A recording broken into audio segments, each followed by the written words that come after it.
माझे नाव आहे आणि मी योगेश गावडे.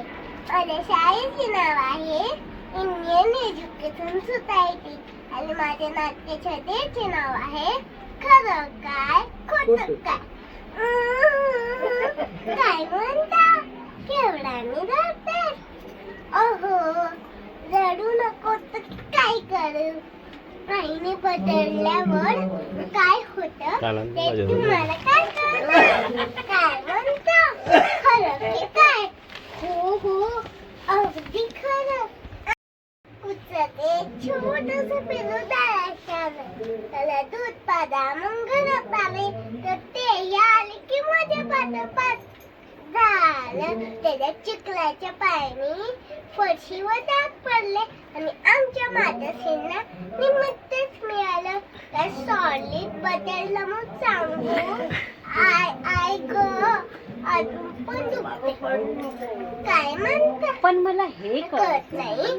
काल रेखा मावशीच्या बाळानं आमच्या नव्या गाडीवर चक्क शो केले. म्हणते कशी असू दे ग काही बिघडत नाही. आता काय म्हणा हिला दीदी तर काय मानत आहे. सारखी पुस्तकामध्ये डोकं घालून बसते. मग काय ती सगळ्यांचीच लाडकी. परवा दुपारी शेजारच्या प्रियंकाने हाक मारला. म्हणते तिला सांग ती झोपली म्हणून. खोटं बोलायला सांगते मला आणि आमचे माझ्या तिचं कौतुक करतात. खोटं कधी बोलू नये म्हणून सांगणाऱ्यांची आजी ज्या धडधडीत खोटं बोलते तर ते कळतच होतं. काय म्हणा हिला कालचीच गोष्ट घ्या ना. आता कालचीच गोष्ट घ्या ना. रेखा मावशीने विचारलं वास्तू शांतीला का नाही आला तर सांगते आता माझे गुडघे दुखतात ग माझे. काय जाणच होत ना ग कुठे. तरी बरं गेल्या रविवारी चांगलं 2 तास गेली होती आत्यासोबत तुळशीबागेत शॉपिंगला. त्या दिवशी बाबा घरीच होते. ते चेतन काकाचा फोन आला तर बाबाने आईला कुणानेच सांगितलं कधी त्याला नाही हा सांग. आता तो हद्दच झाली बाय मोठ्या माणसांची.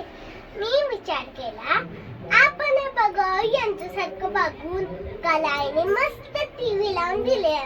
म्हटले क्या अभी आज अभ्यासाला सुट्टी. आणि काल टीचरने विचारल्यावर ठरवूनच खोटा बोलली. म्हटले हो हो नाही अभ्यास करून. आणि टीचरने वही बघितल्यावर अशी सनसनत लावून निघाल्यावर बस अहो त्यात बोट उठले गालावर. तेव्हा समजले खरं काय आणि खोटं काय यातले अंतर. तेव्हा ठरवले कधी मोठे होय पण अजिबात खोटं बोलायचं नाही. काय म्हणता खरं की काय? हो हो अगदी खरं का शपथ खरं. धन्यवाद.